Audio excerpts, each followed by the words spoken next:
This is episode 12. No, 13. Lucky. Look at that. That's crazy. It's the one they all win. Yeah, this is it. This is the lucky. Wait, yeah, We hit 13's level 20 today. 13's always lucky, right? Always lucky. Never unlucky. Congratulations, you all won at D&D. Good job. All right. Okay. Bo, I'll do the normal thing. You ready? I'm ready. Okay. Let's hit this thing right here and off we go. 3, 2, 1.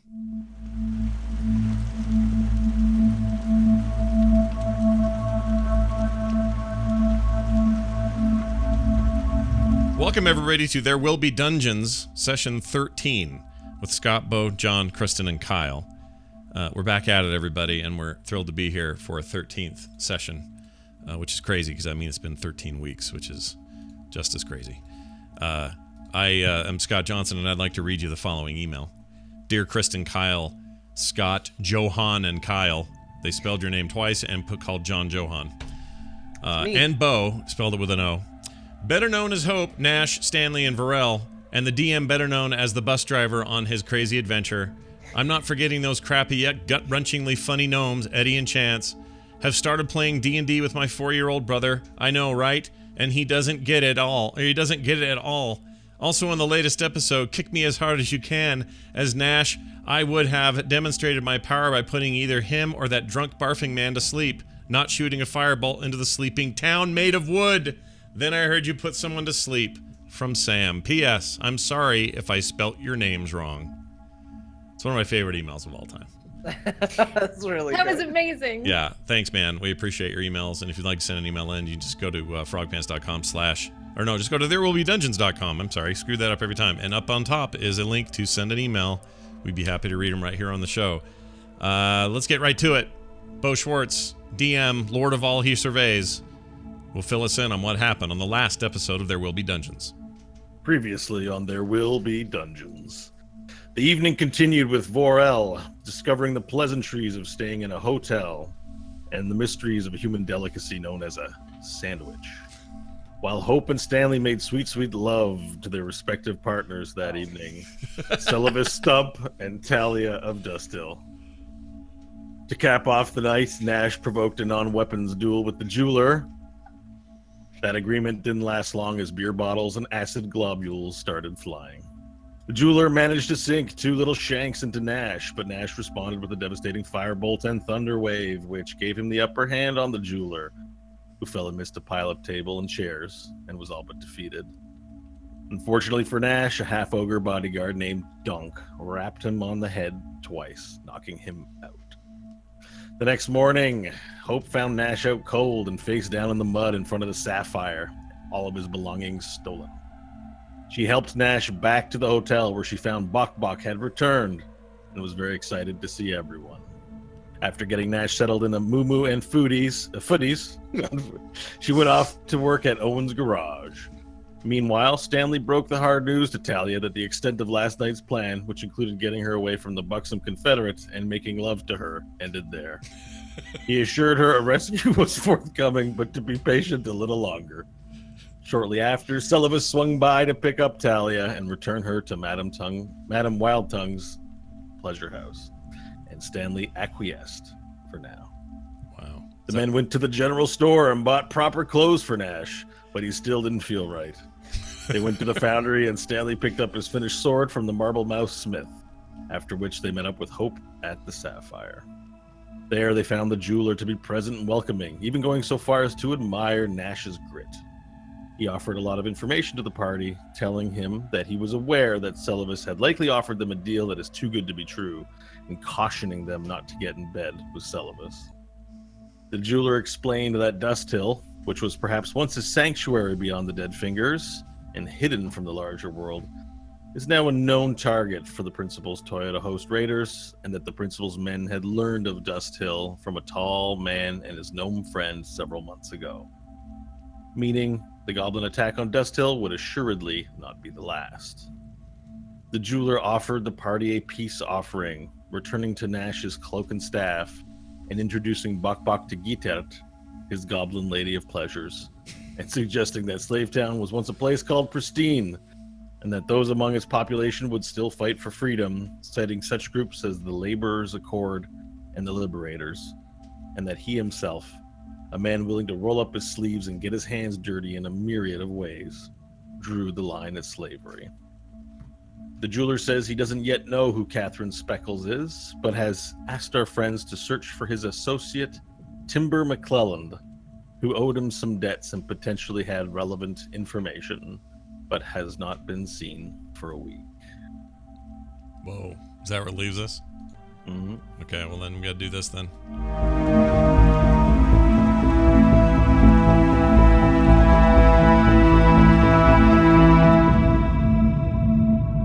Woo! It's a good recap, dude. It was a long one, but It's all right. a lot of info was dropped last week. So That was good. A lot of stuff happened in that town. So where we left off, if I'm not mistaken, was you guys were conversing with the jeweler, learning all kinds of sweet revelations about Slave Town, or interesting. I don't think "sweet's" the right word. And yeah, so we can continue on from there in the Sapphire. What was the last thing we talked about with him? Does anyone remember? Spitting in our hands and shaking. Yeah. You made an accord with him. Now, Okay. at this point, John throughout the week has been asking me questions privately. In case you guys weren't aware, I'm going to out him now. He's always asking me about the game. He's always wants to understand the world Super into it. and yeah. wants to know how to make his character the best possible character it can possibly be. And part of it came up that we probably should just go over as a group, so we don't have to RP it, but we can learn a bit about the different factions from the jeweler through your discourse with them between weeks, let's say. All right. Just to get a sense of who's who, right? So I covered it off a little bit with him, but I'd like everyone to sort of be in the know about it. So here we go.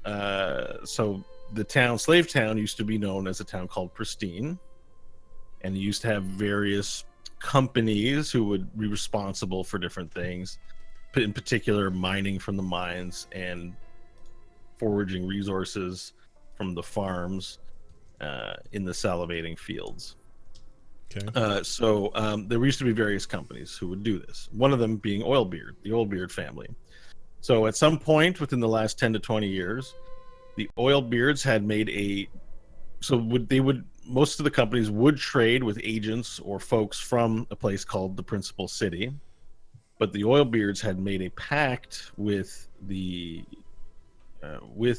principal himself, or agents representing the principal, to make an exchange. So the Oilbeards would provide them with slaves, with wood and metals, with food and resources.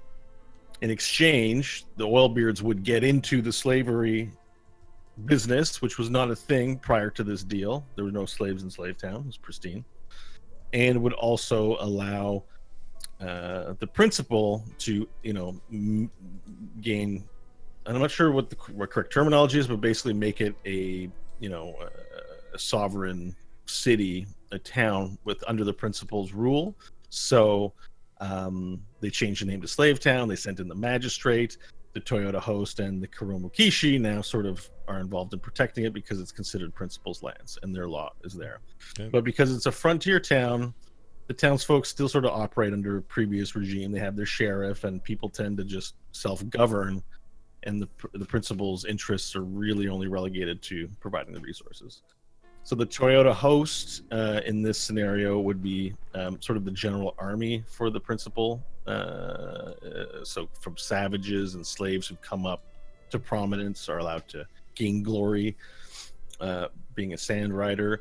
And the Kuromukishi is more of a faction that is like samurai or Jedi, where they're these sort of honor-bound warriors that serve the principal but have a strict code of ethics that govern them, and there tends to be only a few of them. They serve as generals or officers or leaders.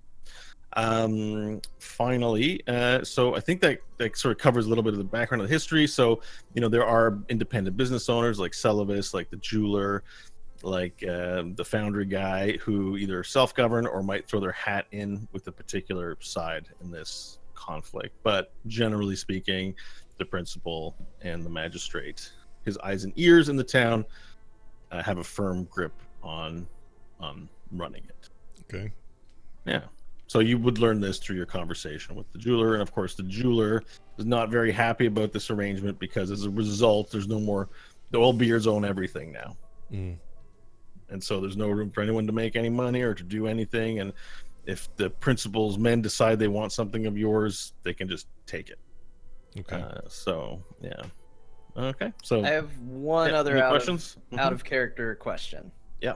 Okay, I just want a little clarification on the goals that we've been given so far, because it sounds like Celavis wants us to to get the deed to the gold mine and plant it on the jeweler, but the jeweler also wants us to get him the gold mine deed. Do they both want us to do the exact same thing? What's the difference between what they want?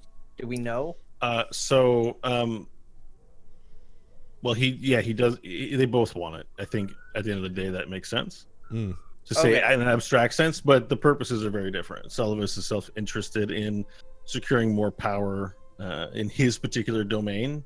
Also, probably would win him a lot of favor to deliver the deed to the mine and the person responsible for killing an Oilbeard on a platter. Like standing with his various relationships would definitely improve.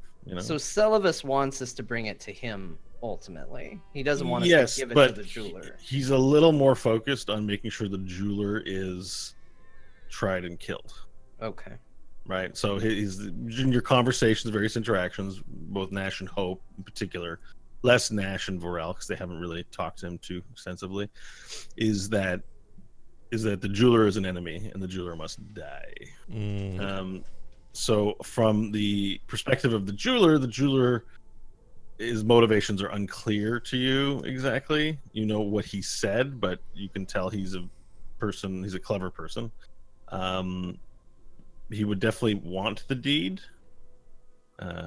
Yeah, that's what we discussed is getting the deed is the key to disrupting control from the Oilbeards, because there still is a classical rule of law here that they're holding on to.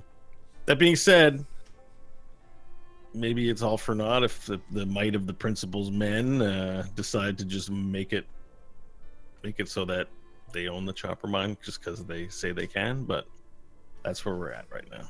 Now, you just called it a chopper mine. Is that right? It's called the chopper mine. It is called the chopper mine.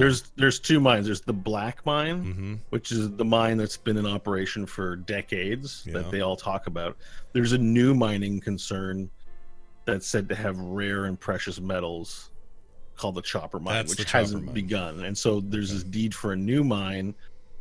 Whoever has it is going to stands to make a ton of money. It hasn't been shared with you what exactly is in this new chopper mine that makes it so valuable. Okay. All right. Azurite. Information. It's Azurite, John. It's Azurite. If there's any listeners out there who'd like to start working on a wiki for us, that'd be great. Yeah, it would. Actually, it's not a bad thing to put out there real quick. If you guys are wiki heads, and I know there's a bunch of you, seriously, we'd love that. So we could use it. Yeah, just let us know, ping us, whatever. We're interested in such a thing. Okay. All right, so back to it. The jeweler's there. He's been giving you guys drinks. You're not drunk or anything, just looking at you with glassy eyes.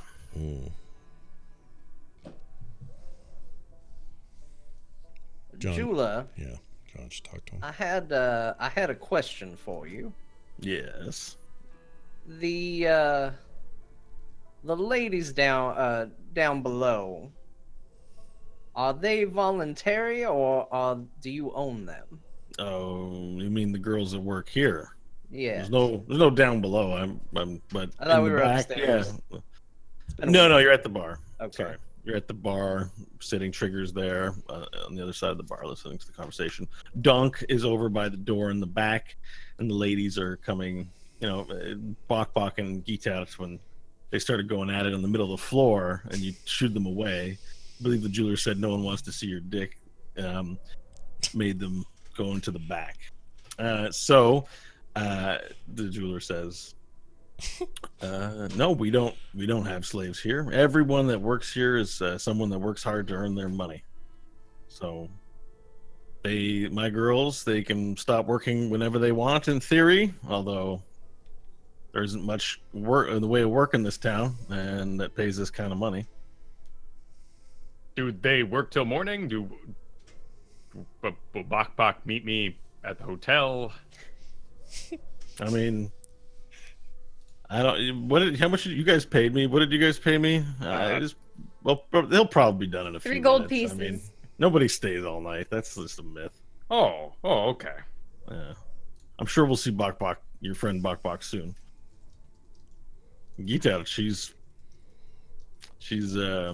quite the experience from what I hear.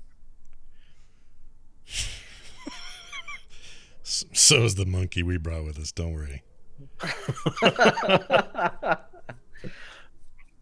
Well, I do think that Celavus is not a dumb man. I don't think that there's going to be any chance that he believes we came over here and managed to actually get in your good graces, which you are also not a dumb man, and I assume you know that's what he sent us here to do. So, I think my proposal is that we're going to have to make this more convincing. Otherwise, I don't think he buys it. I mean, Nash has no reason to work for you. Hope certainly has a vested interest. I'm more inclined to help you, and Varel, I don't want to speak for you, buddy, but you seem like you just really don't care which way the wind blows on this. Is that fair?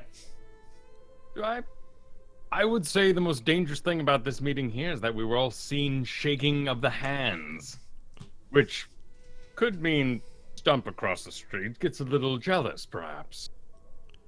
Well, it does mean we're doing exactly what he sent us over here to do, but I think we need to at least put on airs that we've chosen one side over the other, and I think we should head back across the way and have an official falling out with Stump to make our being here more believable. I agree. All right, so as you guys have been conversing, let's see. You notice that the bar, which at the beginning of the conversation we first walked in, wasn't very many people in the Sapphire. You sort of as you look to start thinking about leaving, you notice a lot more people in the bar. It got pretty packed. But you notice that there's some people sitting at chairs who don't appear to have drinks, who are just sort of talking, but they don't have drinks, and it's curious. In particular, there's a few men with these black jackets over at a table by the door who are just kind of looking sullen, not saying too much. Are they all wearing the same kind of jacket? Yes. Like it's a uniform. They're wearing these black jackets. What do you think these clowns are doing? A round of drinks for the men in the black jackets. Wow. Sorry, who are you saying that to? I'll say it at the bar, and then I'll hold my drink up and nod to the guys with the black jackets. And Trigger looks at you, and then he looks over at the table, and he looks back at you, and he doesn't move. No? They don't And drink. He just shakes his head like this. Who are they? Says, I think if I was you, I'd make use of that gun you got there. And so he doesn't move to do anything. And he just stands there with his arms crossed. And you see 2 more people in black jackets walk into the front door. They take a seat over on the left side of the door. And they're just kind of looking kind of shady. They sit down and they sort of just looking your way. Hey, And Jula, can we head upstairs for a bit? Jeweler, so he's sitting at the bar and he looks around and he goes, I think we need to stay put. It'll all be over soon. You'll see. And then you guys sort of sit there in silence and mystery trying to figure out what's going on, and then you see a man in robes push in to the bar. and behind him is this big burly man, and this guy's got padded armor on, shoulder pads, and he's got these brown and blue pants, and the guy in the robes has these brown robes, but there's this like red paint flecked on it, and he walks in with the staff. And so the jeweler, seeing this person, looks up, and the person with the staff says, Bertrand, where is the item you promised us?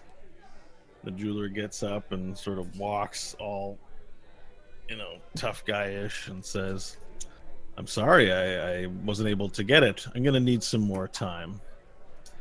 And the guy with the staff looks like, we've given you plenty of time. The Lactid Cartel does not tolerate failure. And he looks around, and the jeweler says, I think you better give me more time, or my friends here and I, it's not going to end very well for you. What? I didn't agree to kill anybody. What have you done? What are you in? Jula, what did you promise them? As you yell this, one of the guys from the chairs who haven't been drinking, who've sort of been slowly filing in and sitting down, 6 of them in total, for a total of 8 people, sort of walk up and start forming this semicircle around the jeweler. And Trigger behind you starts to get anxious. You can see him reaching behind the bar for a weapon, and you see Donk stand up from the back and start walking towards, and the jeweler says, I'm sorry, you've made a mistake. I don't have it. I'm gonna need a bit more time. And then the man in the robe says, you're out of time. And one of the guards pulls a shotgun from the jacket he's wearing and fires at the jeweler right in the stomach. Roll for initiative. Oh my gosh. Can I choose not to fight? Yeah, I guess I roll, can. but I choose not. Okay. Yeah. This is ridiculous. Jehovah's not fighting this.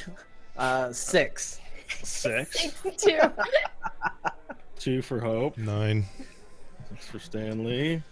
9 for Nash. Nash. Vorel. 16 for Vorel. That's actually a decent order. I'm okay with it. I prefer Stanley in front of me, but whatever. All right, perfect. Okay, so the guy in the front, the bruiser in the front, fires off at the jeweler, shooting the shotgun point blank in his stomach as the jeweler just sits there without weapons, like looking all tough, and it just blood sprays everywhere, and the jeweler falls down behind some chairs, his guts bleeding out completely. The ogre Donk gets up and starts immediately charging. And Trigger instantly leaps over the bar with a handgun in hand and starts making his way in front of the jeweler to cover him with his body. And as Donk runs in, the mage, his eyes light up, and he casts a spell on the ogre. Let's see where that is. Sorry.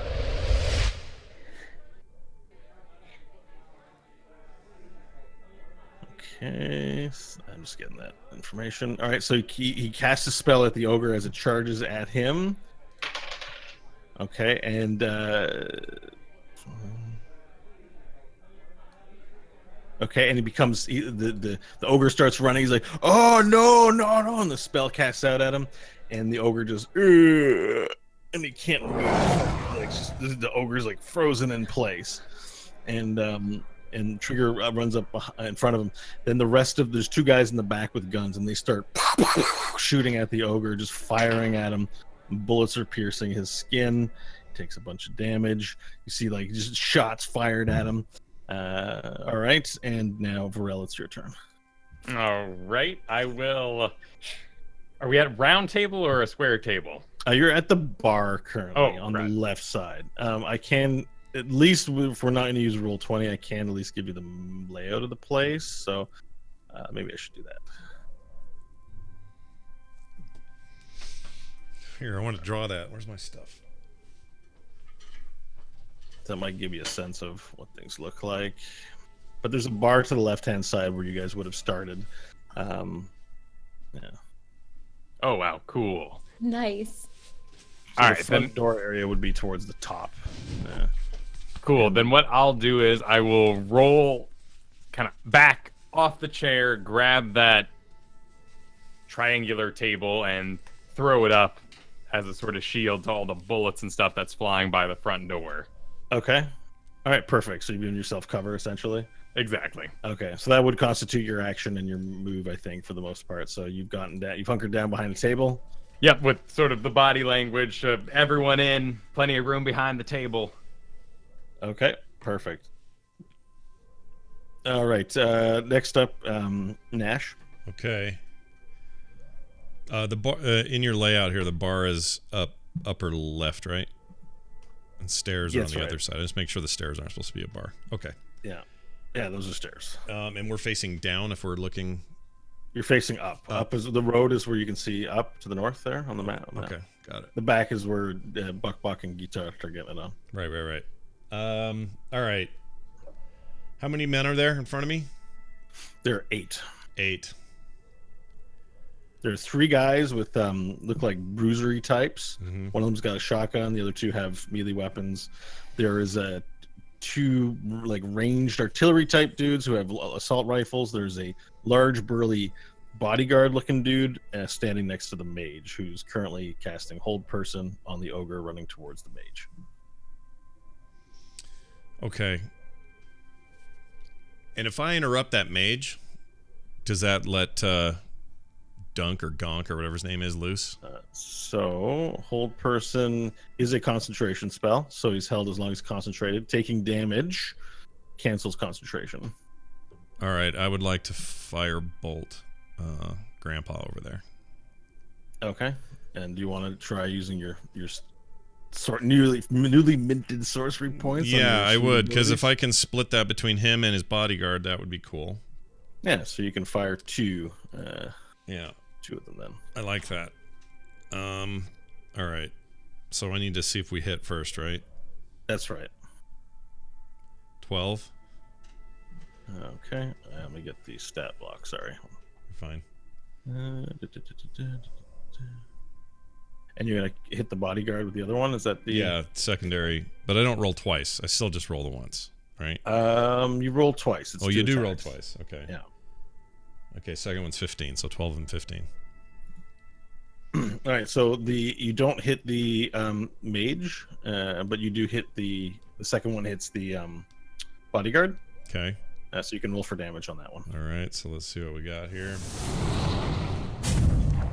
D10s, aren't they? Hold on a second. Sorry. Yeah, 1d10. Okay.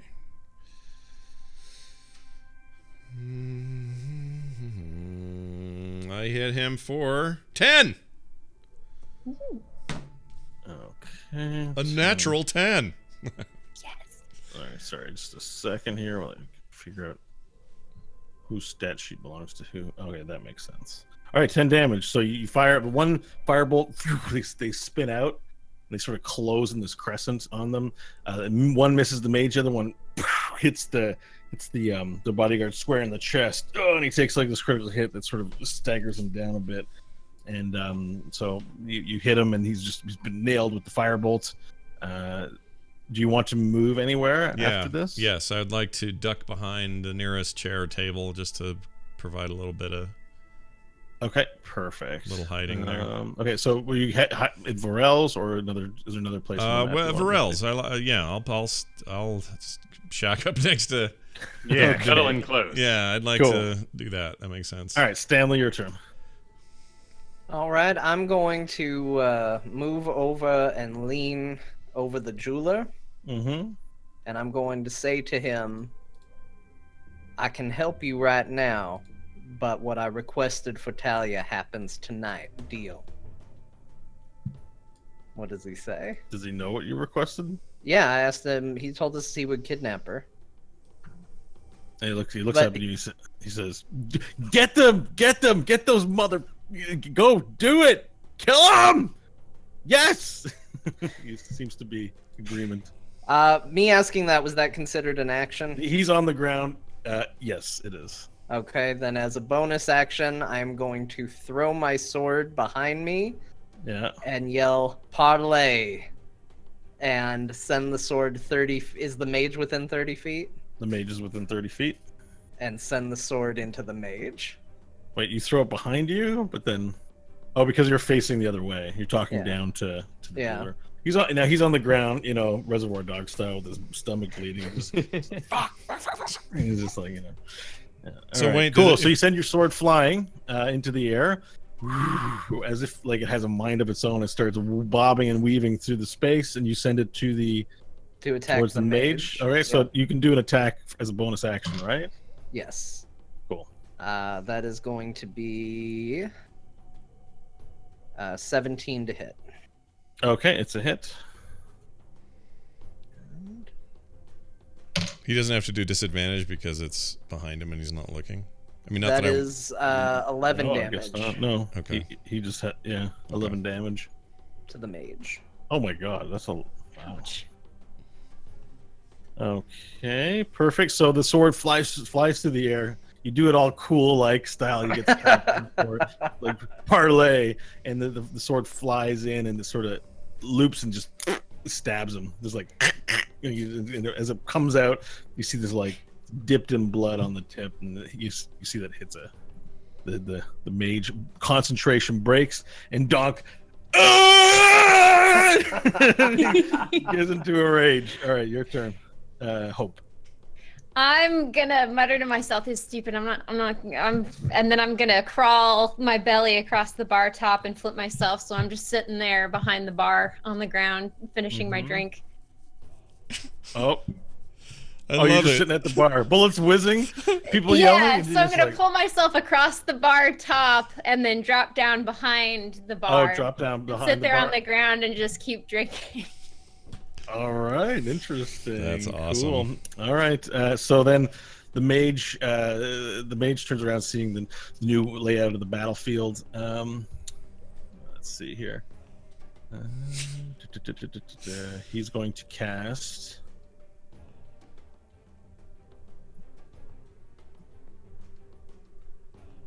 He's going to cast Inflict Wounds. So he takes a look over at Stanley, who's standing there making a deal. He's going to make a melee spell. Oh, this is a melee spell attack. He can't do that. He's going to hit range. So never mind that. He will cast Sacred Flame. How dare he? Okay, so you must succeed on a dexterity saving throw, sir. Okay. That is going to be 23. Okay, so his hand lights up with this white radiant flame and shoots it out at you, and you dodge it nimbly as it goes flying past you and dissipates into nothingness. He then moves behind the bodyguard, and the bodyguard just looks intimidating, just standing there waiting for all comers. He doesn't move to attack anyone.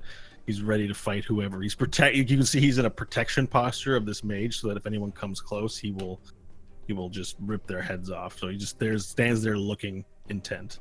Varel, not Varel, Donk, the in response to this, Donk, you hurt my friend, and he runs in. He's like, do, and just tries to pummel the bodyguard.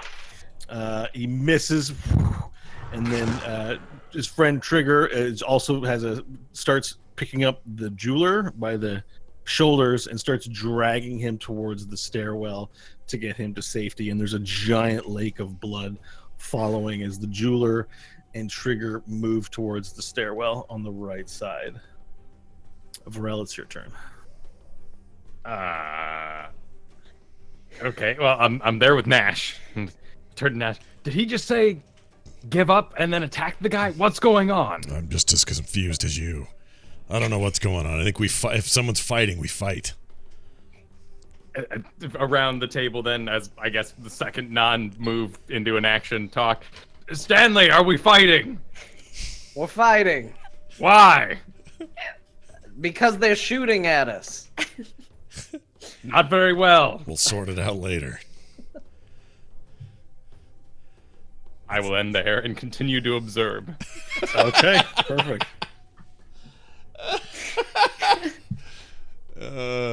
All right, so are you guys under, I think, considered full cover, right? Which means shots at you at disadvantage. Yeah, I would think. Well, that was my thinking when I decided to make that bonus move there. I just forget what full cover is. So 1 second. Yeah, I can't remember the difference between full and half. There's 6 dudes with guns. So it may get messy. So I'm gonna do a quick rules lookup here for total cover. You can't be attacked by attacker's spell. Although some spells can reach. 3/4 is bonus to. Okay, got it.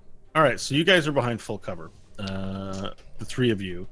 Stanley is still out in the open, as well as Bertrand and Trigger. So we're gonna do. They light up their guns. The 3 guys with guns light up their guns, each taking a shot at the Jeweler, Trigger, and Stanley. So Stanley, this one's for you. 15 plus 3, so 16 to hit. That hits. Okay. All right, you're going to take 7 piercing damage. All right, and there's attack versus Trigger. He takes a bullet in the arm. The Jeweler. Bullets miss him, hits the wood on the ground. The 2 melee guys now, you run up towards the table where Varel and Nash have taken cover and move onto either side of the table, right? Sort of peeking around, and have these steel clubs, and they each take a hit of you with their steel clubs. So what's the modifier? 13. So Nash, you're going to take 6 points of damage. Jeez. And Varel, the guy goes to hit you, and he stops for a second and stares at you. And then he decides to do it, but he has this moment where he thinks he's not going to do it. He swings at you. Is your AC greater than 15? It is 14. Okay, so he nails you for 2 points of damage.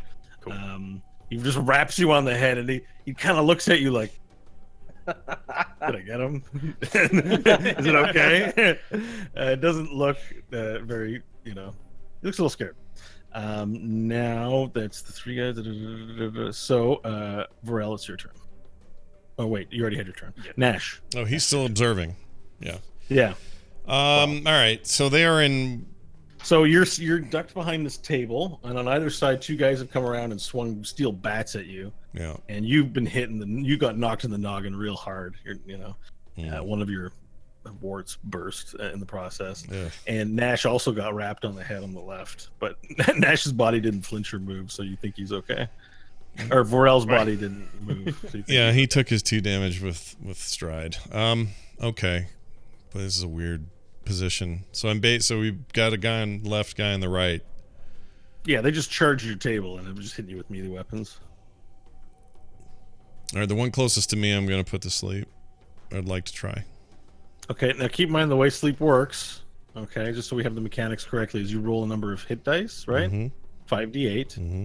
and then it affects the thing with the lowest amount of effective hit points first in a 20-foot square, which usually we've been covering because you've been firing at range. Yeah. But if you fire it here, there's a chance you put someone other than that character to sleep. There's a chance. Is there a chance that it's Varel? Because I don't want to do that. Probably not Varel because we know he has lots of hit points. But it could be the other guy coming the other way. Well, what is your hit point total? Right now, I just took a hit. I'm at 20. I'm 20 out of 26. So I'm just so tired. it's just keep in mind if you shoot it at point blank range, it's technically possible to put yourself to sleep if you're the character with the lowest amount of hit points in the 20-foot square. What if I carefully? All right. Yep. Yeah. Okay. Careful is a thing. Yeah, I don't know about that though.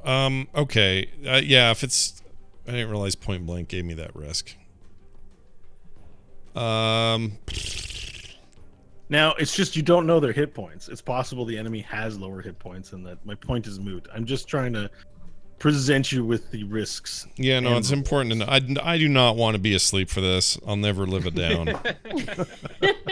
I'll spend weeks on this show trying to explain that horrible behavior. So, all right. Can I try to trip? I think you got a new spell today. Maybe you want to try. What was my new? I forgot what I got. What the hell did I get? Enlarge. Oh yeah. Can I actually? Yeah. Can I try that? It's a targeted single target thing, right? So I actually want to do this. Keep in mind, you can make a friendly target. I believe you can also make them grow. What does making them grow do? Does it make them stronger? I don't know. Let me look at it. Hold on. Okay. What the hell? Why? Something's wrong with this. Is the site slow for everybody else, or is it just me? Okay, there it is. It came up finally. Creature object enlarged. The target's double. Okay, the target size doubles in all dimensions and weight, and is multiplied by 8. Sorry. All of its dimensions are multiplied by 8. This growth increases its size by 1 category, from medium to large, for example. If there isn't enough room for the target to double its size, the creature or object attains the maximum possible size for the space. The end of the spell, also has advantage on strength checks and strength saving throws. Target's weapons also grow to match its new size. While these weapons are enlarged, the target's attacks with them deal 1d4 extra damage. So yes, they're more powerful. So if you make someone larger, let's just, because we're just playing, we're learning. Yeah, let's do this. I'm making Varel larger. That's what I'm doing. All right. I'm making the lizard double his size. Okay. Yeah, it's you cast the spell, and you start. I don't know. Describe what Varel sees, because I don't think Varel knows what's coming. Okay. Oh well, hold on, Varel. I go Varel. You gotta trust me for a second, okay? But you're about to get a whole lot bigger. What? Don't worry about it. It's this thing I just learned. It's great. It's awesome. You're gonna be stronger and better. Don't you want to be stronger and better? It's the whole purpose of your life is to be more, better and more and bigger and cooler, right? Yes, of course. How? Right here. And then I go, I'd cast the spell, and it's a big build-up. And oh my lord, it's really something else. And I cast it right next to him, and before you know it, he is a big, double the size guy, man, lizard. Yeah. So all of a sudden, you just feel your flesh just like as your muscles like double in size in your arm, and you grow beyond the table. I believe a large creature for your size would occupy 4 squares instead of the traditional 1, right? Yeah. You just and you like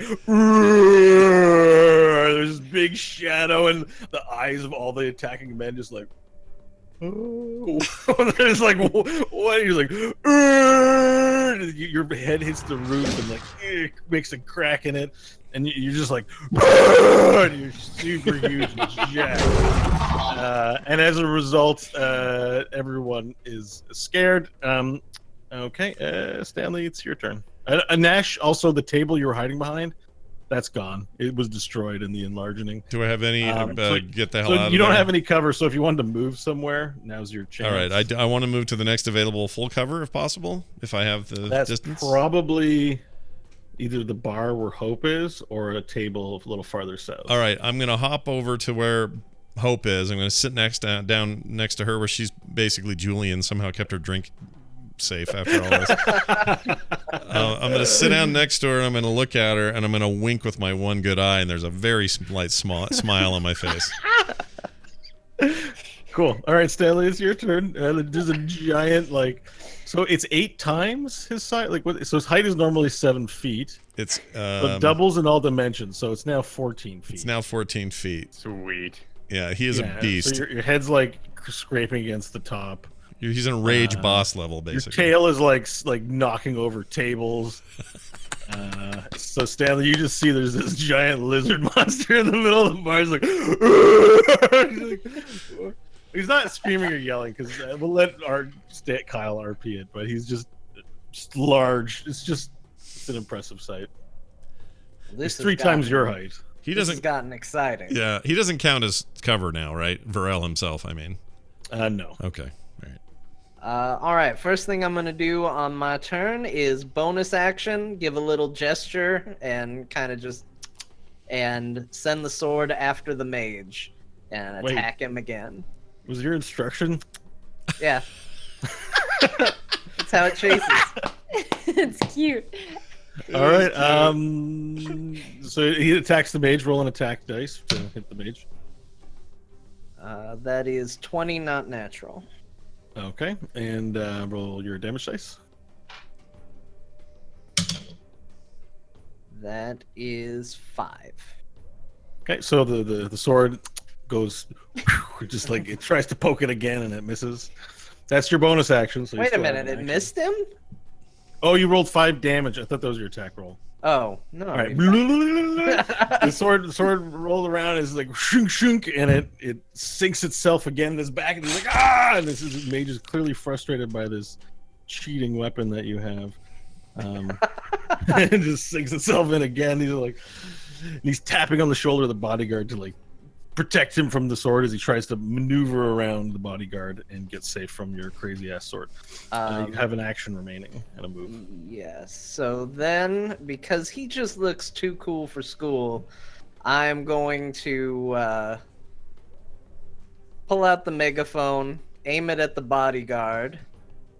I'm going to look at him and I'm going to say, I was going to make myself a belt made out of watches, but then I realized it would be a waste of time.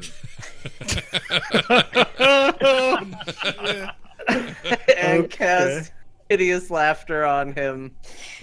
He needs to make a wisdom saving throw. All right, let me get a stat block here. Wisdom saving throw. He fails. What's the DC? Sorry, you said the DC. 14. 14. Yeah, he fails. All right. So he will find that hilariously funny, and wait, it does damage too, I think. Hold I'm on. gonna need you to tell me what it does. Right now I have Nash's up. I'm trying to wrap my head around. Creature of your choice that you can see within range perceives everything is hilariously funny and falls into fits of laughter. If this spell affects it, the target must succeed on a saving throw or become incapacitated and unable to stand for the duration. Unable to stand. Oh my Yeah. God. So Okay. for a minute, he's just laying on the ground. All right. So he sort of the spell hits him, and you see like his mind. Something starts to change in his demeanor, and he looks up at Vorel, and he starts going. He thinks Vorel being large is super funny. He drops his weapon, and he falls to the floor laughing. He's just like in fits of laughter on the floor. And last step, I'm gonna move to whatever cover I can see. Okay. Well, so you're a little bit towards the back on the map. So I need to take stay, any of the tables and flip them over. I need to stay within 30 feet of the weapon, so I wouldn't go outside of that range. But whatever, keeping me furthest from enemies and being Okay, so you can behind take one of the middle tables and just flip them over. All right, cool. Wherever Yeah, you are. I'll be there. All right, so you're behind cover. All right, cool. Hope. Lest you break. Charles. Nash is there's a giant. You see, Vorel has grown twice in size from behind the bar. Peek up from- And Nash has winked at you, and you have your drink, and I'll look around for an empty mug and an open bottle of alcohol, and I'll pour Nash a drink and give him one. okay. Oh, And I love I'll it. want to do like a cheers. Yeah. Tink. Okay. All right. Okay. So again, can I roll a save for the guy who's got vicious laughter? I believe so. Let me double check. Oh, Laughter at the end of each of its turns. At the end of each of its turns, and anytime it takes damage. Yeah. Okay. Target has advantage on the saving throw If it's triggered by damage. Oh, is it though? What? Hang on. Each time it oh, never mind. Okay, let's see. Sorry, that didn't. Okay, so he sort of stops laughing. He goes, he's just rubbing his eyes, and the effect begins to end. He picks up the sword and he stands back up and he looks around. Is he able to And stand? Because it's at the end of his turn. Oh, it is at the end of the turn. Okay, so he's just rubbing his eyes. He's like, and his laughter starts to end. His turn's over. The mage has a look of desperation in his eyes as he's trying to deal with the sword stabbing him, but has no way of protecting himself from it. And he himself takes his hands and goes, and he creates his own weapon. This is a weapon of blue fire and ice from his hand. and then he goes to hit the weapon that has been stabbing him with it. Now, is there any way to stop this dancing weapon on the sheet? No, it just goes for 4 turns. Jeez. Okay, well, if you can't stop I mean, you gave it to me. Yeah. Or if I move out of range of it. I'm just trying to figure out if on there's the a way ground. for him. Actually, what he's going to do is he can. There's an action here for him to harden his defenses, so that's what he's going to do. He's just not going to take a move. He's just going to prepare to parry. All right. Now the other dudes, Donk sees the bodyguard laughing on the ground and goes to punch the guy on the ground. Oh, and he rolls a natural 20. Okay. Awesome. Oh my gosh. Time for that to come out, huh? So he will roll. All right. So he goes to punch. He just looks. He's like, oh, and he hits hits the guy's face, and just like teeth fly everywhere in his face, just like sunken in and crushed. And he's like bubbling blood. He's like, oh! Now the thing is not dead, so Donk brings up his hand again, and he's like, and he hits the second time. And this one misses, and he puts his his fist into the wood, and the wood plank like sort of splits up and breaks. Jeez. And that's that. Trigger again makes his way upstairs with the jeweler in tow. Trail of blood now leading all the way up the stairs. Varel, it's your turn. You are now, 14 to 15 feet tall. Your head is touching the ceiling. Everything looks like ants to you. There's gunshots going off everywhere. Hit the ceiling. Oh man, this is awesome. And just kind of like a baby wandering forward, 2 arms out, go for the 2 guys who were attacking us over the table. Sure. And I just want to grab them both like action figures. Do you have so grabbing one would still be an action, but do you have a way of making 2 actions, or? No, I guess I don't. I guess the weird thing about it is I get what you want to do. You want to take both of them and do you just want to grapple both of them, one in each hand? And smack them together. No, okay, so here's what I'll do. So the one that kind of smacked me over the wrist when I was holding onto the table, yeah. This is awesome, and I'll just go to grab him with one big hand. All right, so you have advantage on all your strength checks. Sweet. All right, I got a advantage. Because you're a giant. 13 to grapple with him. Okay, and his strength. Okay, yep, it works. All right, and then I'll use my bonus action, just like toy in the mouth, just pop him with a. Okay, roll an attack roll. Roll an attack roll. Is Hungry Jaws an attack roll? It's a bonus action attack roll, yeah. Okay, yeah. And that would be a melee attack of.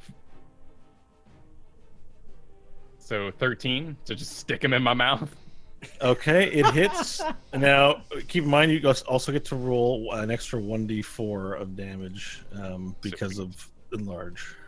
All right, then I bite him for a solid 6 damage. Okay. All right, perfect. So you take a bite out of him, and you don't exactly do the coolest thing you could possibly do, which is like obviously eat him like pull his head off or something, but you stick him in your mouth and you bite down, and he's like, ah! And you hear little like limbs flicking around inside the roof of your mouth as you bite down on him, and he's there just like, ah! You've bitten down on him, doing 6 damage to him. Sweet. You hear the screams echo down your esophagus. I will let go of that hand, and then I would kind of turn to the next guy with the guy still dangling out of my mouth. Okay, cool. Well, we can't roll an intimidate because we've used your action economy, I think, Definitely. for the turn. But it's pretty intimidating sight, let me tell you. Okay, so now the rest of the dudes, it's their turn. The guy in your mouth attempts a disengage with disadvantage because he's in your mouth. Can you roll a strength? Little limbs. Strength with advantage. It's a contest. 21. Okay. He puts his hand on your gums. He's like, trying to push himself out, and he can't. The guy in front of you with the baseball bat. He doesn't look like he wants to hit you, but he looks like he's a creature compelled without choice but to serve his masters, and so he runs up to your leg and attempts to make an attack on your leg with the bat, and it misses. He hits you, it just doesn't do anything. Dunk! You hear the dunk of steel. All of the Lactid cartel agents with guns immediately swing their attention towards you and open fire on you. So there's 3 shots coming in at you. Your AC is 14. Is that right? 14? Yeah, I didn't get any psi, but my AC would actually go down being larger, so I don't know if I want to. It probably evens out. Yeah, you're technically easier to hit, but maybe your hide is more resilient. Right. Yeah, bigger, thicker scales, big as a man. We're just going to go with rules as written for now. So AC is 14, right? Yep. Okay, so you get hit. 2 of the bullets hit you, 1 bullet misses. So that is 10 points of piercing damage from both bullets. That's combined total. 1 bullet hurts you quite a bit, hits you in the chest, and the other one hits you just like in the hand. Like lights. There's lights flashing from the guns in this place as they shoot at this giant monster with a dude hanging out of its mouth. And just like, I'm like, oh crap! Oh. All right, Vorel, it is your turn. Wait, no, we did your turn. Nash, sorry. Yeah. All right, Can I make a comment to Hope before I do anything? Sure. I just lean over and say, that big guy that just made mush out of the guy's face on the ground, he's the one that took me down. That's all. Just wanted her to know. Just for reference. Okay, so I'm gonna hop up, and I want to take down somebody with a somebody with a rifle. I don't kind of care who. So maybe the closest person to where I am, hiding behind the bar. There's 3 guys sort of standing in front of the bodyguard and the mage, and they've been the ones with the guns sort of firing uncontested at people. I'm going to do another firebolt and try to get 2. So we'll do the split thing again. How many sorcery points? You still have sorcery points for me. I do. You get 3. So you've used 1. I've used 1, and every time I do this, I use 1, right? Yes, right. Okay.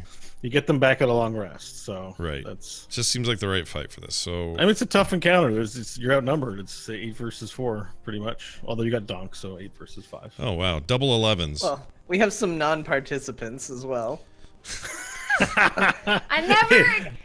We agreed to get a mind deed, not this. All right, so you fired.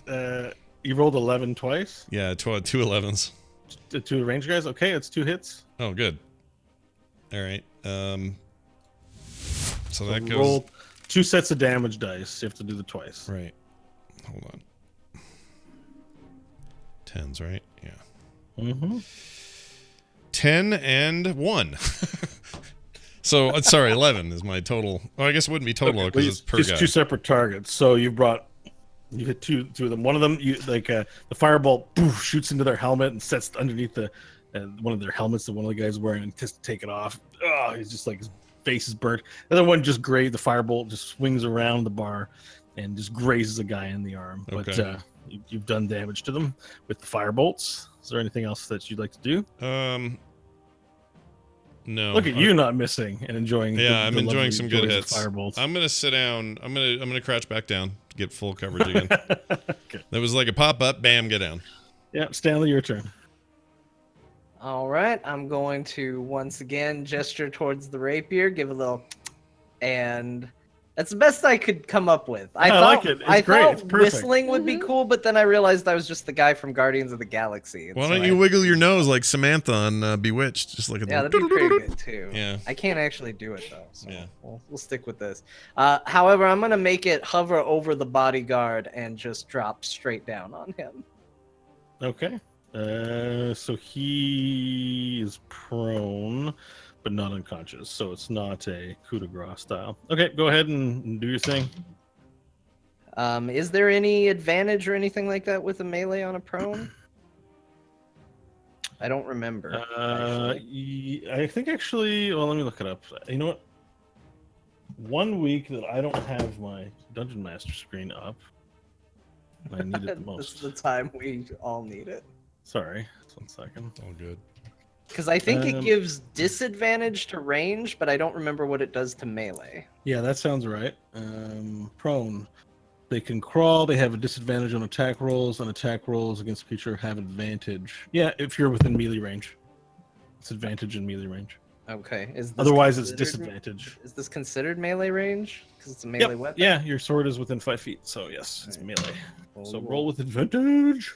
So that is going to be... Ooh, they both weren't great, but I got a decent...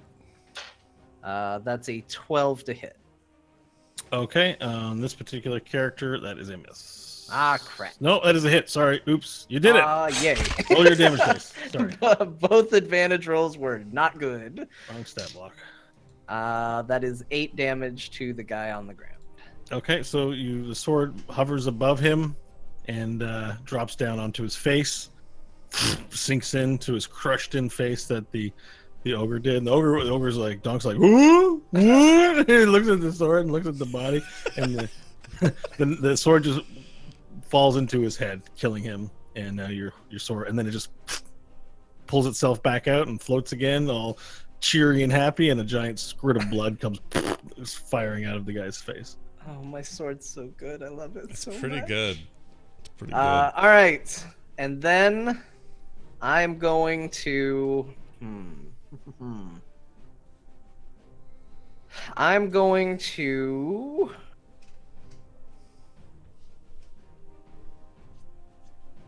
Vicious mockery. I'm thinking about it, man. I'm thinking about it. Yeah, let's He's trying to come up with an insult. Let's vicious mockery the friggin' mage. Okay, I was considering trying to melt his head, but you know how it is. sure. All right, so I'm gonna look up at the mage, and it's not gonna be very good because I can't come up with one, and it's just gonna be.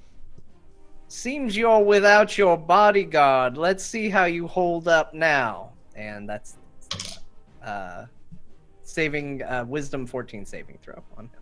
Wisdom 14 saving throw. Okay. That's what I gotta do. My character's gotta do, or my NPC. Yeah. It's saved. Are there any effects from save or no? No, nothing happens. He laughs at my bad insult. He just looks at you and he's like, Just not uncontrollably. And then I duck back down behind the table bravely. all right, hope. The All right, chaos continues. I'm gonna start taking a look around behind the bar. It's getting kind of cozy back here. Are there any maybe like trapdoors on the ground or anything? A set of horns sort of pops up from behind the bar, and then 2 eyes and 2 hands. The scene, you see Vorel with a card in his mouth, intimidating the rest of the guards. You see Stanley hiding behind a table. There's a mage fighting a floating sword, and the jeweler is being hauled up the stairs by Trigger. They're at the top of the stairs. There's no trapdoors or any other doors except the front exit and the windows that are there, and then an exit towards the back. Okay, cool. Well, I'll dip back down. Are there any like really rare drinks back here that are hidden from public view? There's a lot of whiskey and bourbon. Again, you know what was offered is pretty much back there. Oh, I closed that screen. 1 sec. Do you have a list of what they have? So yeah, I mean they got vodka, whiskey, and bourbons mostly. Just various brands and bottles. They're not labeled very well, but you can tell by their color and you know what spirits they likely are. Okay, cool. Well, well I'll as just there's- continue drinking. All right. There's different types of beers. There's some labeled slave hide, some labeled slosh piss, and then there's a tap keg there of Dustberry's finest. Oh, let's have a little bit. I'll add some dustberries. Okay, perfect. So you pour yourself a Dustberry's finest. Dustberry. Yeah. You'd prefer that over slosh piss, would you? Can't imagine why. Berries over piss? Yes. Yeah. Berries every time. All right. So the bodyguard is down. The mage looks around in desperation, and he begins running out of the room. He begins making his escape towards the door. So he just runs towards the door, and he looks back. He's gonna dash. He just dashes at the door. He just runs out the door. The doors burst open, and he's out the door and down the street. Wow. Dork then looks around. He's like, ooh, And he doesn't notice the mage run off, and he just takes one of the ranged guys that you've already damaged, Nash, and just does the Nash move where he just kind of picks him by the scruff and is like going to dunk him with his fist. Mm-hmm. So he hits. Yeah, so he just goes, and then you see teeth and blood fly everywhere as the guy, like, his neck breaks from the giant fist pummeling his face in, and that guy falls down dead. Okay, Trigger and the jeweler finish their climb up the stairs. They run into the door that's at the top of the stairs, and you hear a slam, and it slams shut. Okay, now Vorel, it's your turn. All right, all right. Seeing the guy run out the back, I'll with the dude in my mouth, I'll be like, oh, hey now, and run out the door and start pursuing you run out the door. Well, I mean, Okay, I so guess you can't fit out the door. But can he bust through it? He can just So he can bust through it. You can make a strength check to bust through the door. yes, I would like to make a strength check to bust through the door. All right, roll with advantage. An athletics check, please. All right. And he's still got the guy in his mouth, right? Yeah. 24. Yeah. Okay, so cut to the street and you see this mage guy like limping as he's running out the door, and then behind him, wood and splinters fly everywhere. And this giant 14-foot lizard man runs out the door. He's got a dude. There's like a pair of legs stuck out of his mouth, and you just run after him. Now he used his dash to move like a full range of distance, so you can use your full dash to catch up to him, but you won't be able to make your attack this turn. Cool. You'll be within melee range and opportunity attack range if you do so. Totally like a adult going into a kid's playground. I had to kind of go sideways in the tube, but then just kind of broke the door out and then just started booking out and we're like, hey, come back here. Perfect. Okay, so all right, so there's how many remaining here? So there's 4 of the thug style characters still remaining in the bar. There's the guy with the steel bat who he doesn't chase after the lizard guy. He decides to go behind the bar after Nash. So as you see this dude just vault behind the bar. He looks down at both you and Hope, and he goes to hit Nash with the steel bar. It's a miss. He sort of just miscalculates, knocks a bunch of bottles off. You guys are covered in alcohol as he misses. The guys with the guns, the 3 that are remaining, open up fire on the bar and Stanley, but hit nothing. They sort of take positions to cover, and they just fire at you guys. But since you're behind full cover, they can't roll to hit something that they can't hit, right? So but you hear gunshots. They whiz and fly over everywhere. Nash, it's your turn. Okay. So that guy there is one guy with the steel bat who's like sort of in front of you right there. He's right there in front of me, right? Yeah. I have my staff with me. I would like to. I know I don't have any real proficiency for this, but I'd like to take my staff, especially the pointy nail end, and ram it into his crotch as hard as I can. Okay. There's a real theme with your character. Roll attack roll, please. All right. Hold on a second. Thought I had it up. There we go. Okay. 19. It's a hit. Yep. Roll your damage dice. Okay. Did you use 2 hands or 1 hand? 2 hands because it's staff. Okay. I guess I could use 1 hand, but. Maybe it's not a versatile weapon. I'm sorry. That's what I was wondering. Wait. What's my damage dice? D6s, right? Yeah, the inventory. The items have been removed from your inventory, so they're not in there right now. I know. I forgot those weren't there anymore. Hold on. Just go to add items and look for quarterstaff and re-add it. Okay, I'm gonna do that real quick. Add items. Remember that time where? Yeah, I forgot. I lost all my stuff. Last night. Had the rest of your stuff stolen. I completely forgot about that. Okay, quarterstaff. There it is. It's 1d6. Okay, here we go. 5. Okay, you do 5 points of damage. All right, so you take the staff and you just do an uppercut style attack. Sending the stick and the nail face up into his crotch. Yeah. And it sinks. Ooh. It sinks deep. It bursts something. The guy screams the loudest scream of terror that you have ever felt, and it gives you goosebumps just listening to it. And he falls over screaming and dies. Okay, I go. Just a quick little bit of lore here. I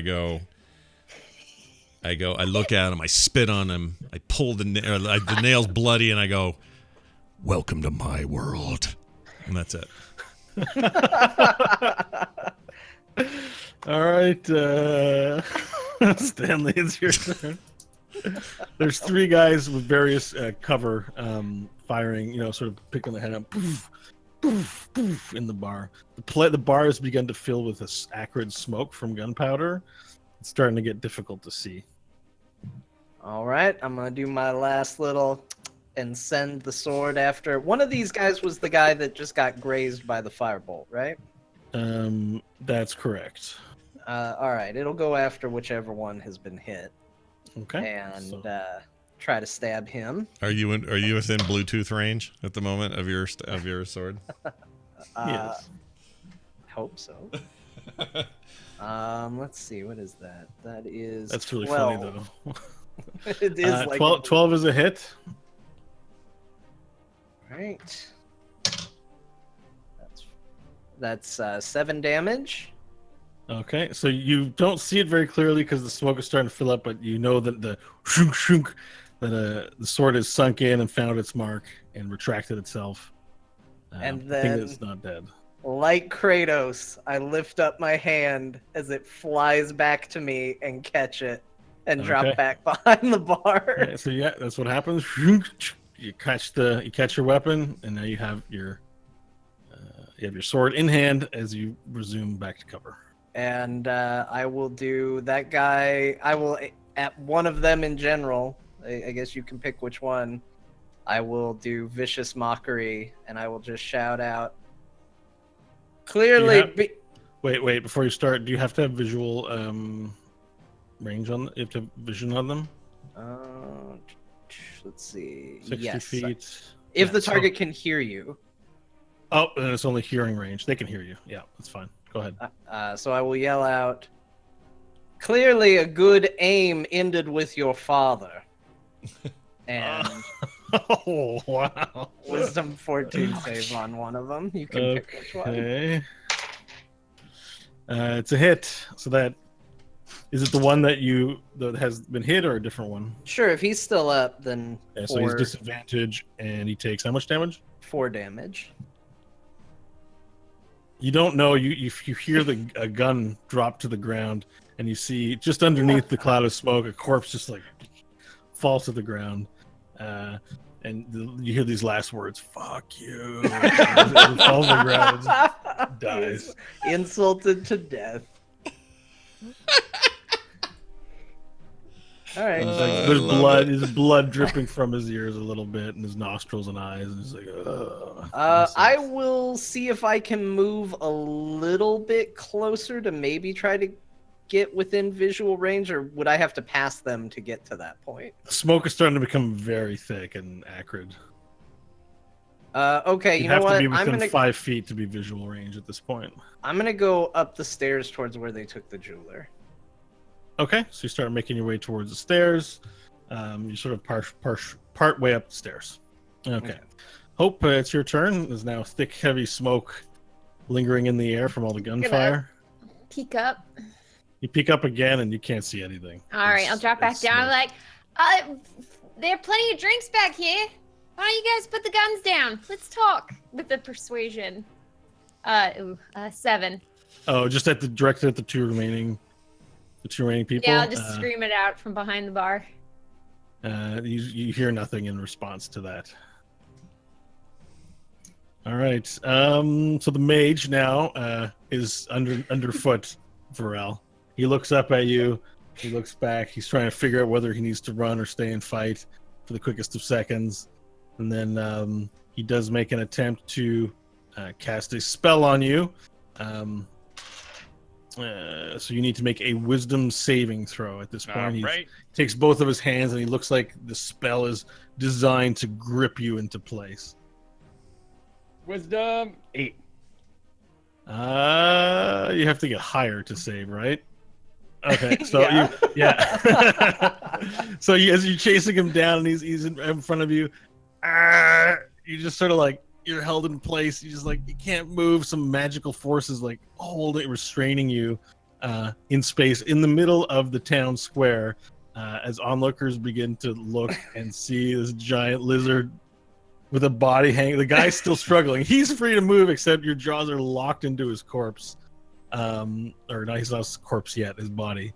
And then the mage begins again to continue running down Heaven Street, but he doesn't get quite as far because he had to take the time to cast the spell. And he continues running down the street. Donk is still in the room somewhere. You hear him. You guys haven't seen him since the smoke has arisen, but he sort of, you hear tables. I'm gonna find you, and you just like, hear him like pushing around, but he doesn't really see anybody. But as he muscles his way around, the two dudes take their shots at him, trying to get him, and you just hear gunshots, bang, bang.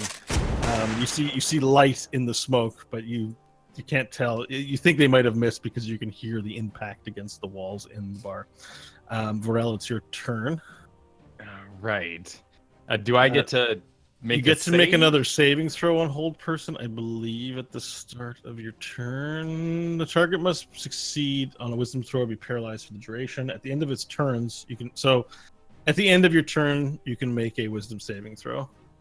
Paralyzed means, sorry, 1 second, let's see what the status does to you. Paralyzed, you're incapacitated, can't move or speak, you automatically fail strength or dex throws, people have advantage on you, and any attack that hits the creature is a critical hit. Okay. So incapacitated means you can't take actions or reactions. But I get to roll at the end of my turn. Yeah, so basically you skip your turn, but then roll a saving throw, ultimately. Okay, so I am gritting my teeth so hard trying to break this with all my might. If I break it at the end of my turn, I'd like to bite down on the guy in my mouth because I'm trying so hard. Yeah, that seems like a causal reaction that would happen. As you break free, it's just like, okay. Yeah, exactly. Sure. I mean, he's been sitting a few turns in your mouth with his teeth sunk into him, so probably he's due for some damage. So I like this. Cool. Then turns over. Yeah. And I roll a 5. Okay, so you're still hold, and your gritting intensifies, and the guy inside is like, "Oh my!" You hear priest starts praying. He's like, "Dear Lord in heaven," blah blah blah. You just start hearing this like strange prayer. Make me a bird so I can fly. It echoes down your esophagus and then your nasal passage. Make me a bird. Yeah. All right. Okay. So the two dudes have shut their guns. Nash, it's your turn. All right. There's 2 more dudes that, by your reckoning, left in the bar. There's a lizard-shaped door letting light in. Okay. Front. But there's still two thugs in the bar. Yeah. Okay. I'm going to use my final sorcery point. Mm-hmm. To try to do another. Actually, I can split an acid splash, can't I? Yes, I can. It says here. They say it's always more enjoyable to split your acid splash. That's what I'm saying. Yeah, if your acid splash splits for more than 4 hours, seek medical attention. Yeah, let's do that. Attack is going. So keep in mind you can't see them right now. Oh, I can't. You're not in line of sight. So there's a heavy smoke. Oh. Sorry, I should have. There's a heavy smoke from all the gunfire lingering in the air that's reduced visibility. Okay. We were also last seen ducking behind tables. So you can go out and search for them, potentially find them. All right. Instead, no, I don't want to do that. I'm gonna just go, "Hey, come over here, you cowards!" and then drink another gulp of whatever it is. What's her name's giving me, and then. Okay, perfect. That's your action. Taunting them. Yeah. Okay, the Stanley, it's your turn. All right, I'm gonna run to see if I can get to the jeweler wherever they took him. Okay, so you finish walking upstairs, and there's a door. Is it locked? So you try the door, and that's going to use your free action. We're using one object. That's fine. So you open up the door. It's not locked. The door opens. You see Trigger trying to provide first aid to the jeweler. Trigger looks back. He's like, "Are they gone yet?" There's still more, but I can help with this. And I'm gonna... Can I get up to him and get within touching range for Cure Wounds? You can. All right, I'm gonna go over and I'm going to cast Cure Wounds on the jeweler. Okay. Roll your healing dice. That is 7 hit points back. Okay.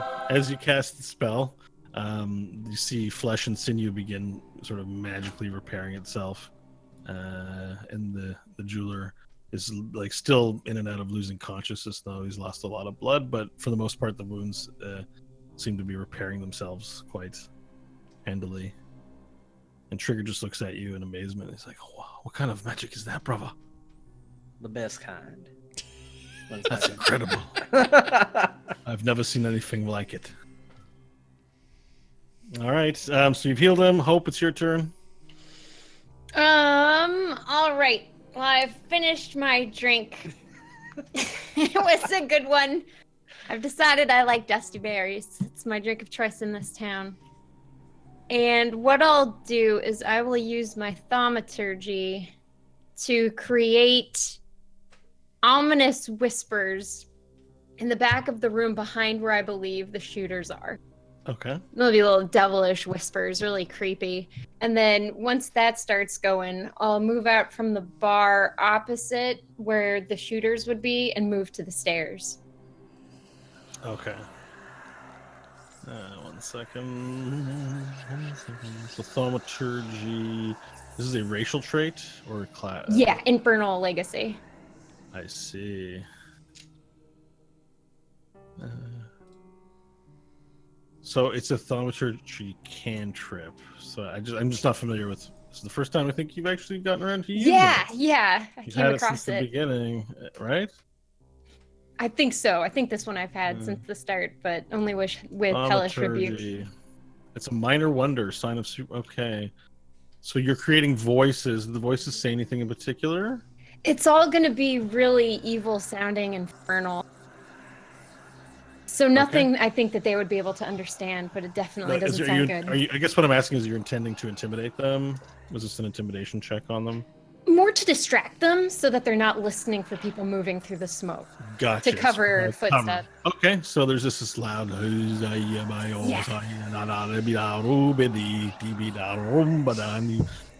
use it like Deus Ex style. You make a noise over there, and then you power run across the stairs and run up the stairs. Okay, so yeah, as far as I can go. That's going to carry you about midway up the stairs. You'll have to use another turn to make it the whole way. All right, perfect. So the mage again. You see the mage Varel running down the road. He again continues just bolting down Heaven Street under panic, but you can still see him. Yeah, and so now, so you just see him continuing to run down the road. Donk as well, still wandering in the smoke, finds one of them, and you hear a Wilhelm scream as he attacks, but then you hear the breaking of wood, and then in return you hear gunfire shooting back in the within the smoke. You see it light up again, and then you hear this scream, and then you hear a loud thud. Oh no.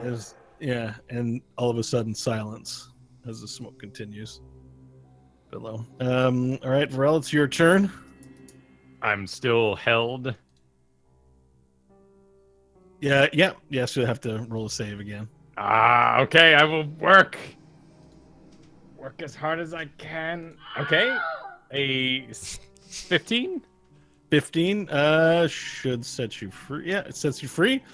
And then you chomp down on the dude. Roll damage dice for the dude in your mouth. Dude in my mouth. Phrasing. Get him 9 damage.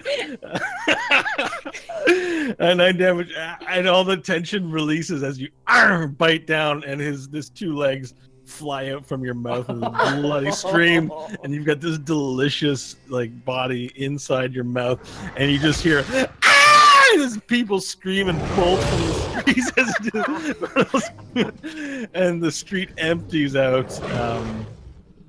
Yeah, and the legs just like just sort of bounce on the ground. Wait, is the dude running away at a distance that I don't think I can catch? I know it's as part of next turn. growing larger, you actually do cover an extra 10 feet of ground. So in theory, you could, even if you're both dashing, doubling your movement speed, you would eventually run this guy down. Okay, so and he's staying on the street. He's not about to run inside. He's running straight down the street in a crazy panic. Cool. I'll hold on if I can. I'll hold on to the legs in case he does make a turn, so I can chuck him at him. But we'll see. Oh, okay. So they fly out of your mouth in the stream of blood, and then your arm just goes whoosh and catches it back before it bounces on the ground. Okay, so you've grabbed it. Let's make that a skill check. Let's not assume your quick enough reaction. If I was like in run motion and I bit down, you could pick it up. You could it hits the ground. You can just pick it up and throw it in a fluid motion. I think. Cool. We'll do that next turn if I need to. Yeah, next turn. You're no longer held. Okay, so Nash, again, you're still in the bar. The clouds are beginning to dissipate a little bit as the gunshots wear down. It's still very smoky in the air. You're behind the bar. Can I see anyone in there? You can't make out where anyone is except for Hope, who you see sort of moving up the stairs. You also hear is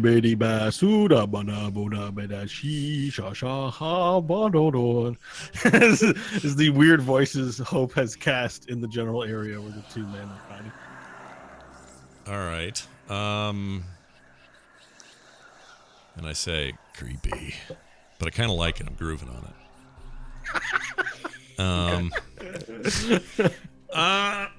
Boy, I don't know what use I'm going to be here. So if I get up and move around, they're going to not see me any better than I see them, right? Right.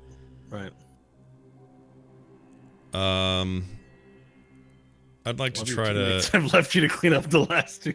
I'm going to follow Hope. Okay. Because I don't know what else to do. Like so you run across and you head to the stairs too and start making your way up the stairs behind her. Strength in numbers.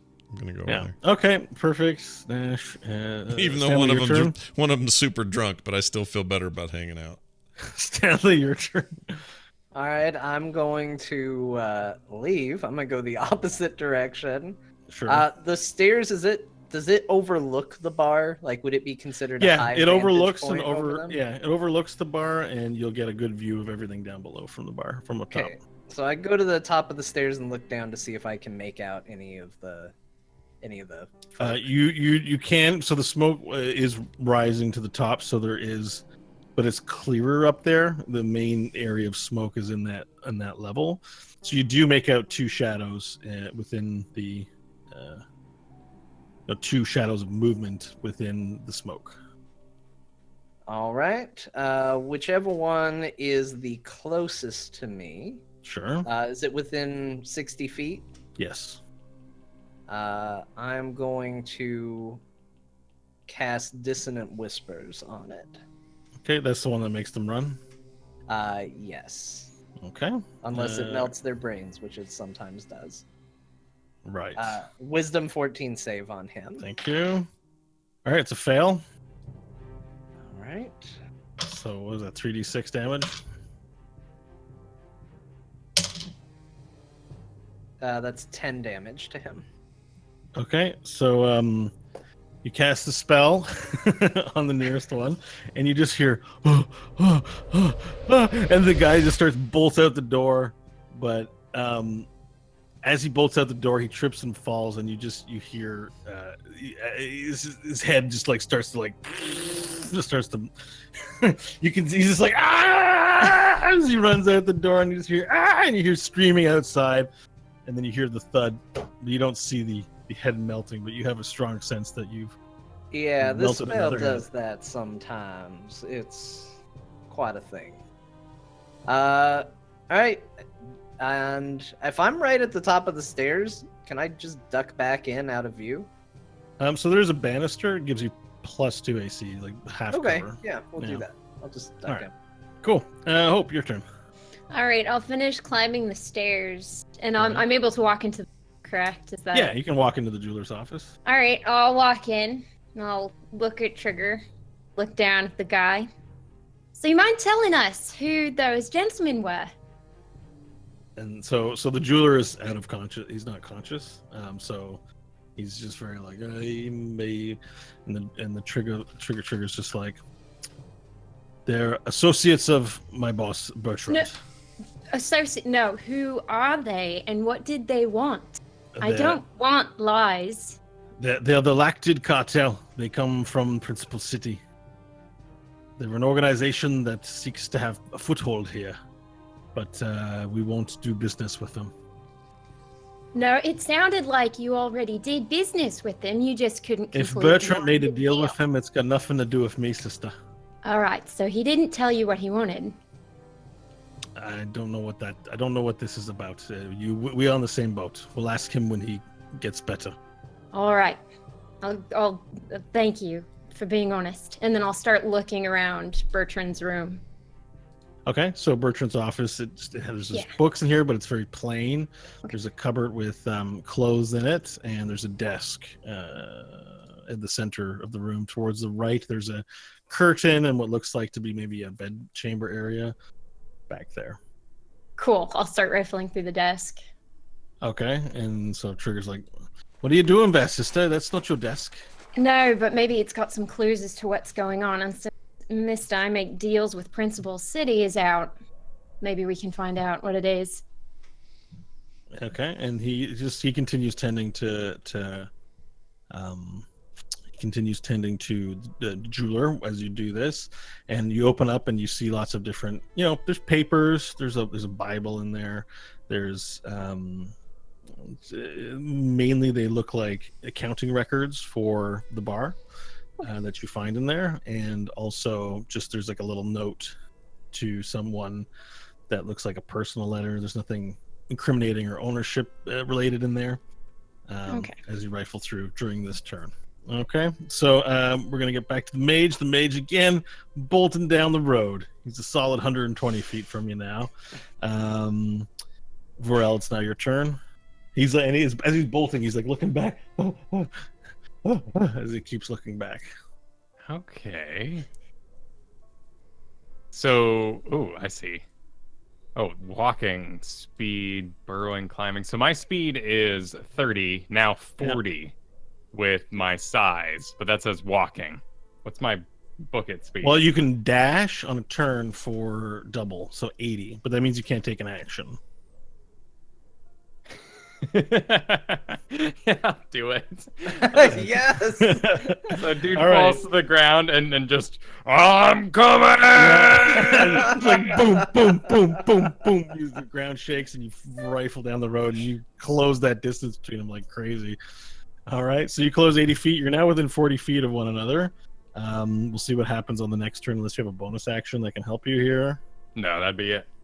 Okay. Well, let's see. There's the two thugs again. They fire up the banister at Nash and Stanley. Oh. Okay. Stanley, the bullet fires up and hits you. Did? All right. Like just between one of the banister things. You take 8 points of damage. Jeez. Damn. And Nash. Wait, I thought there was only one guy left. No, there is only one guy left. All right, so one guy left hits you for 8 points. Oh, good. So Nash does Nash, take. you're fine. Nash takes no damage. Okay, Nash, it's your turn. Okay. So Stanley's right behind me. Yeah, like he's higher up the stairs. Oh, he got hit. You're halfway on the stairs right now. That's a bummer. All right. Well, I want to hustle up and get into the room where Hope is with our injured people. Okay. Well, you run up the stairs and get into the room, and you see Hope rifling through. You see the Hope rifling through a desk, looking furiously for something. The jeweler's on the ground unconscious. His stomach appears mended, even though he's covered in blood. And Trigger's just like got him in his lap, just caring for him, basically. Not really doing anything particular, but just sort of, rocking him and shushing him and brushing his hair back. It's your turn. Okay. I walk in and go, why the long face? And then now it's your turn. Okay. And then it's the next person's turn. All right, Stanley, your turn. All right, I'm going to look over the banister. I can still see the last guy down there, right? Yeah. All right, I'm gonna pull out the megaphone, drum on it, and I'm gonna say, "That whispering you heard, that's the sound of something truly terrifying." And I'm going to cast Phantasmal Force and conjure the image of Quizquaz to attack the man. Sweet. What? What are you doing? That's fantastic. All right, so hang on. Let's back this up. So What is this first thing, spell? he has to save Intelligence 14. Let's see if he does that. Then we can figure it out. Intelligence 14. Okay. So It's a you ready fail. to? Are you Roll ready to two. play Quaz again? Because that's what you're gonna have to do here. I mean, I'm not gonna lie. It was 100% because I hoped Bo would get a chance. All right, so on that note, we're 2 hours in. We're taking a break. perfect time for a break. All right, we'll be back. Everybody, hang tight, and we'll be back shortly. Hilarious. Go Hilarious, pee. John. I'm gonna go pee. I'll see you guys in a minute.